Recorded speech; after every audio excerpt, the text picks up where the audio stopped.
Hello students, welcome to my YouTube channel. Students, आज हम लोग इस वीडियो में क्लास 10 का चैप्टर 4 क्वाड्रेटिक इक्वेशन कवर करेंगे और जितने भी कॉन्सेप्ट हैं उनको बहुत ही अच्छे से पढ़ेंगे। बस आपको क्या करना है, एक कॉपी और पेन लेकर बैठना है, क्योंकि कॉन्सेप्ट के बाद मैं कुछ क्वेश्चंस को कराऊंगा, उनकी प्रैक्टिस मेरे साथ करनी है, ठीक। और आपको वीडियो को ध्यान से देखना है। तो चलिए स्टार्ट करते हैं। चैप्टर है आपका क्वाड्रेटिक इक्वेशन। तो क्वाड्रेटिक इक्वेशन में आपका पहला टॉपिक आता है कि क्वाड्रेटिक्स क्या है, क्वाड्रेटिक या क्या है क्वाड्रेटिक इक्वेशन। तो a quadratic equation is x is an equation then can be written in the standard form. मतलब क्वाड्रेटिक इक्वेशन का एक स्टैंडर्ड फॉर्म होता है जो आपका क्या होता है, a x square plus b x plus c equal to zero. मतलब दुनिया की कोई भी क्वाड्रेटिक इक्वेशन जो होगी वो अगर एक्स वेरिएबल में है तो आपकी क्या होगी, a x square plus b x plus c equal to zero. जैसे एक एग्जांपल ले लेते हैं, आपका 2x स्क्वायर प्लस का 5x और प्लस का 7 इक्वल टू जीरो। तो ये क्या क्वाड्रेटिक इक्वेशन है? जी बिल्कुल है। क्यों?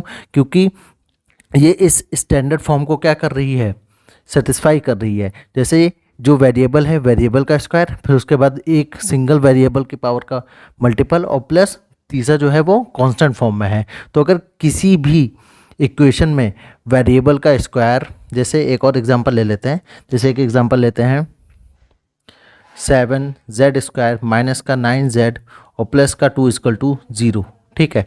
तो ये क्वाड्रेटिक इक्वेशन है, बिल्कुल है। क्यों? क्योंकि इसमें आपका पहले वेरिएबल का स्क्वायर, फिर उसके बाद सिंगल वेरिएबल और साथ में क्या है, कांस्टेंट है। तो अगर ये इस स्टैंडर्ड फॉर्म को सेटिस्फाई करे तो वो आपकी क्या होगी, क्वाड्रेटिक इक्वेशन होगी।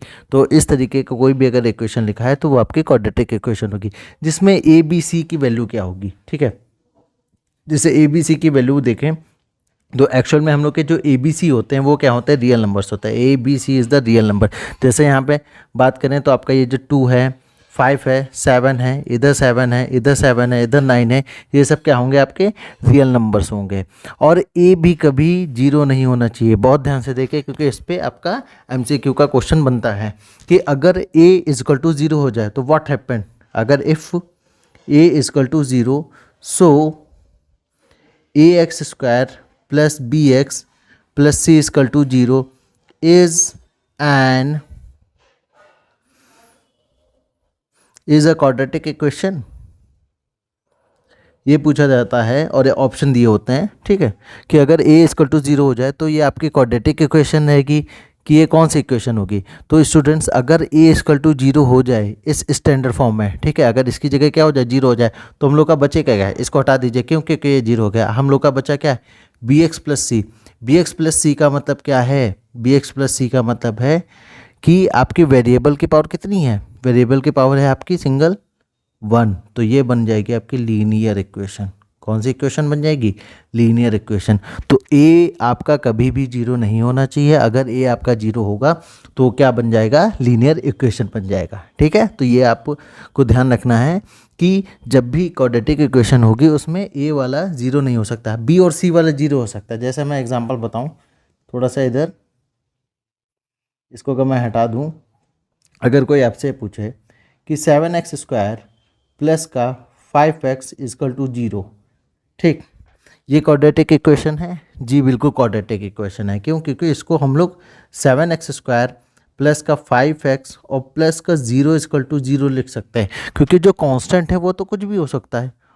कांस्टेंट जो है वो कुछ भी हो सकता है। और यहाँ पर x की पावर, a की जो पावर है, मतलब ए जो टर्म है वो आपका ज़ीरो नहीं है, मतलब x की पावर 2 है और ए टर्म जो है आपका ज़ीरो नहीं है। तो ये कंडीशन होता है कि ए कभी भी जीरो नहीं होना चाहिए। उसके अलावा आपका कोई भी टर्म अगर जीरो हो तो वही क्वाड्रेटिक इक्वेशन है। कि जैसे एक और एग्जांपल से समझिए कि दिया है 9x स्क्वायर प्लस का 2 इक्वल टू ज़ीरो। तो ये क्वाड्रेटिक इक्वेशन है? जी हाँ, बिल्कुल इक्वेशन है, क्योंकि इसमें ए का टर्म जो है वो ज़ीरो नहीं है और प्लस एक्स की पावर 2 है। इसको हम लोग इस तरीके से भी लिख सकते हैं, 0 इंटू एक्स प्लस का 2 इक्वल टू जीरो, जो क्या मॉडिफाई कर रही है, a x square plus b x plus c equal to zero. तो ये आपकी क्या होगी, क्वाड्रेटिक इक्वेशन होगी। आई होप आपको समझ में ज़रूर आ गया होगा। तो अब बढ़ते हैं इसके नेक्स्ट। अब जो standard form of quadratic equation जो हम लोग ने देखी है अभी की a x square plus b x plus c क्या होता है, क्वाड्रेटिक इक्वेशन होता है, ठीक है। तो इसका सॉल्यूशन की बात करें तो स्टैंडर्ड फॉर्म अगर बात करें तो आपके quadratic equation a x square plus b x plus c equal to zero, जहाँ पे ए बी और सी क्या होंगे, रियल नंबर होंगे और ए कभी भी जीरो के बराबर नहीं होगा, जिसमें ए का मतलब क्या होगा, A is the coefficient of the x square, जो मैंने बताया कि ए जो होगा वो एक्स स्क्वायर का कोफिशिएंट होगा, बी जो होगा और it is called the quadratic coefficient, और इसको क्या बोलते हैं हम लोग, क्वाड्रेटिक कोफिशिएंट बोलते हैं। और बी जो होगा वो क्या होगा, coefficient of the x square, जिसको क्या बोलते हैं, लीनियर कोफिशिएंट। ये आपके एमसीक्यू के लिए बहुत इंपॉर्टेंट है, एमसीक्यू के लिए आपका बहुत इंपॉर्टेंट है कि व्हाट इज़ कॉल्ड द ए को क्या बोलेंगे, A is the coefficient of x square, जिसको हम लोग बोलेंगे क्वाड्रेटिक कोफिशिएंट, क्या बोलेंगे, क्वाड्रेटिक कोफिशिएंट। और बी को हम लोग क्या बोलेंगे, b is the coefficient of x, जिसको हम लोग बोलेंगे लीनियर कोफिशिएंट। और सी जो होता है वो हम लोग का क्या होता है, कांस्टेंट टर्म होता है, सी क्या होता है, कांस्टेंट टर्म होता है। तो a x square plus b x plus c में ए आपका क्वाड्रेटिक कोफिशिएंट, बी आपका लीनियर कोफिशिएंट और सी आपका कांस्टेंट टर्म। अब बढ़ते हैं आगे। अब देखिए roots of quadratic equation, roots of quadratic equation का मतलब कि अगर इसको जैसे हम लोग सॉल्व करें, roots of quadratic equation, the value of x for a quadratic equation is satisfy are called the roots of the quadratic equation. जैसे अगर आपकी कोई क्वाड्रेटिक इक्वेशन दी है, जैसे एक्स स्क्वायर प्लस 1 प्लस का 2x, ठीक, इसको हम लोग उस फॉर्म में लिखें, ऐसे लिख लेते हैं, एक्स स्क्वायर प्लस 8x और प्लस का 4 प्लस 16 लिख लेते हैं इक्वल टू 0, ठीक है, कि x square plus 8x plus 16 equal to 0, ये आपकी क्या है, क्वाड्रेटिक इक्वेशन है। अब x की वो वैल्यू, ठीक है, द वैल्यूज ऑफ x, देखिए क्या यहाँ पे रूट्स ऑफ इक्वेशन है, इसको ध्यान से देखिए कि the values of x for a quadratic equation is satisfy are called the roots of the quadratic equation, कि जो वैल्यू है x की, किसकी वैल्यू, वैल्यू ऑफ x की, इसमें वो वैल्यू अगर पुट करें और वो उस इक्वेशन को क्या करें, सेटिस्फाई करें, तो वो उसका रूट होगा। जैसे हम लोग x बराबर x इक्वल टू, अगर हम लोग यहाँ पे क्या करते हैं, -4 पुट करते हैं, क्या पुट करें, x इक्वल टू -4, तो जैसे -4 पुट करेंगे तो क्या आएगा आपका, -4 का स्क्वायर प्लस का 8 इंटू -4 और प्लस का 16 इक्वल टू 0, ठीक। इसको थोड़ा सा साइड करता हूँ स्लाइड को, फिर बताता हूँ।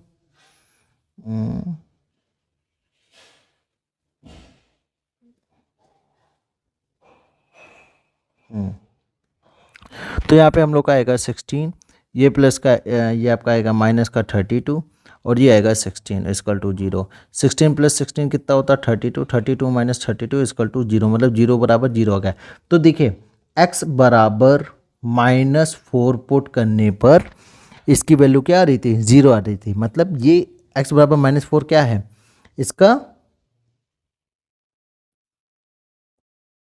एक सेकेंड बस, हाँ, x बराबर -4 क्या है, इसका सॉल्यूशन है, किसका, इसका।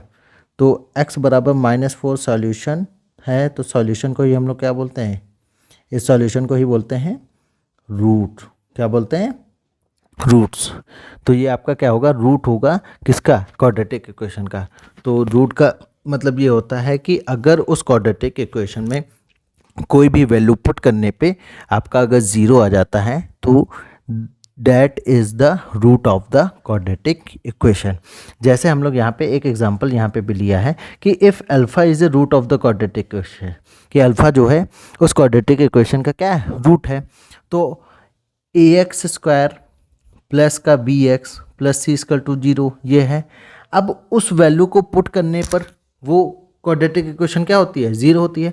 अब जरूरी थोड़ी ना कि वो नंबर के फॉर्म में है, अगर उस क्वेश्चन में बोल दिया गया कि उसका सॉल्यूशन क्या है या उसका जो रूट है वो क्या है, अल्फ़ा इज़ द रूट, तो हम लोग क्या करेंगे, x की जगह उस अल्फ़ा को पुट कर देंगे, क्या करेंगे, x की जगह उस अल्फ़ा को पुट करेंगे। तो जैसे x बराबर अल्फ़ा पुट किया तो क्या आ गया, a अल्फ़ा का स्क्वायर प्लस का b alpha plus c equal to 0। क्यों, क्योंकि x अल्फ़ा जो है वो उसका रूट है, तो अल्फ़ा क्या है, रूट है। तो यहाँ पे आपका a alpha square b alpha plus c equal to 0 हो जाएगा। अब ये देखिए रूट कितने हो सकते हैं, तो a quadratic equation can have two distinct root, two equal roots और रियल रूट्स में नॉट बी एग्जिस्ट। मतलब जो क्वाड्रेटिक इक्वेशन के जो रूट्स होंगे वो आपके क्या होंगे, पहला या तो डिस्टिंक्ट रूट होगा, डिस्टिंक्ट रूट का मतलब है कि दोनों अलग अलग, पहला होगा डिस्टिंक्ट रूट्स, दूसरा क्या होगा, टू इक्वल रूट्स होंगे, टू इक्वल रियल रूट्स बोलते हैं इसमें, टू इक्वल रियल रूट्स, और तीसरा जो होता है आपका रियल रूट्स में नॉट बी इक्वल, मतलब नो रियल रूट्स।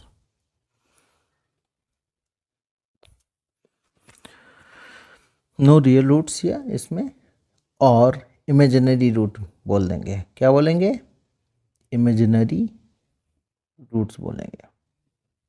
ठीक, तो आपके तीन रूट्स होंगे, तीन टाइप के उसके सॉल्यूशन होंगे। तो देखिए ये आपका क्वाड्रेटिक फार्मूला होता है, क्या बोलते हैं इसको, क्वाड्रेटिक फार्मूला। स्टूडेंट ध्यान रखिएगा, बहुत बच्चे क्या करते हैं कि क्वेश्चन में जब तक मेंशन नहीं है कि solve this question by quadratic formula, ठीक है, बाय क्वाड्रेटिक फार्मूला, तब तक कि आपको इस क्वाड्रेटिक फार्मूला का यूज़ नहीं करना। बच्चे क्या करते हैं कि जैसे मान लीजिए क्वेश्चन दिया आपका 2x², जैसे पहले वाला ही क्वेश्चन देख लेते हैं हम लोग। जैसे आपका था x² प्लस का 8x प्लस का 16 इक्वल टू 0, ठीक है, तो इसका रूट निकालना है। तो उन्होंने क्या किया, उन्होंने क्वाड्रेटिक फार्मूला का यूज़ किया, पहले लिखा ax² plus bx plus c equal to 0, a बराबर कितना है यहाँ पे 1 है, b बराबर कितना है 8 है, और c इक्वल टू कितना है 16 है, और क्वाड्रेटिक का यूज़ किया तो यहाँ पे आपका माइनस भी होता है पहले, तो माइनस का कितना आएगा, माइनस का 8, फिर plus minus under root b square का करेंगे तो कितना आएगा 64, 4 into c, 4 into a into c, तो 4 इंटू ए इंटू सी कितना आएगा 64 आएगा, अपॉन का 2 इंटू ए, 2 इंटू 1 तो कितना आएगा -8 प्लस माइनस ये आपका आ जाएगा 0 और प्लस का 2 तो कितना आएगा -8/2 डेट इज़ -4। यही हम लोग का था सॉल्यूशन x बराबर -4, ठीक है। तो ये आपका रूट है। तो इस तरीके से ना हम लोग यूज़ करके हम लोग क्या यूज़ करेंगे, स्प्लिटिंग मिडिल टर्म का यूज़ करेंगे। जब क्वेश्चन दिया होगा कि सॉल्व दिस रूट या find the roots of the x², ठीक है, प्लस का 8x और प्लस का 16 by quadratic formula, then we use this type of the method to solve that question, ठीक है। कि जब क्वेश्चन में ये मेंशन होगा कि क्वाड्रेटिक फार्मूले का यूज़ करना है, तब आपको क्वाड्रेटिक फार्मूला यूज़ करना है, अदरवाइज आपको स्प्लिटिंग मिडिल टर्म का यूज़ करते हुए क्वेश्चन को सॉल्व करना है, ठीक। अब बढ़ते हैं आगे। जैसे ये आपका क्वाड्रेटिक फार्मूला का यूज़ है, जो किसका है, क्वाड्रेटिक इक्वेशन का। अब जैसे सॉल्विंग क्वाड्रेटिक इक्वेशन, अगर जैसे मान लीजिए आता है तो quadratic formula is use to directly obtain the roots of the quadratic equation from the standard form of the equation. तो आपका जो क्वाड्रेटिक इक्वेशन दिया होगा उसको डायरेक्ट हम लोग सॉल्व कर सकते हैं इससे, बट मेंशन होना चाहिए क्वेश्चन में।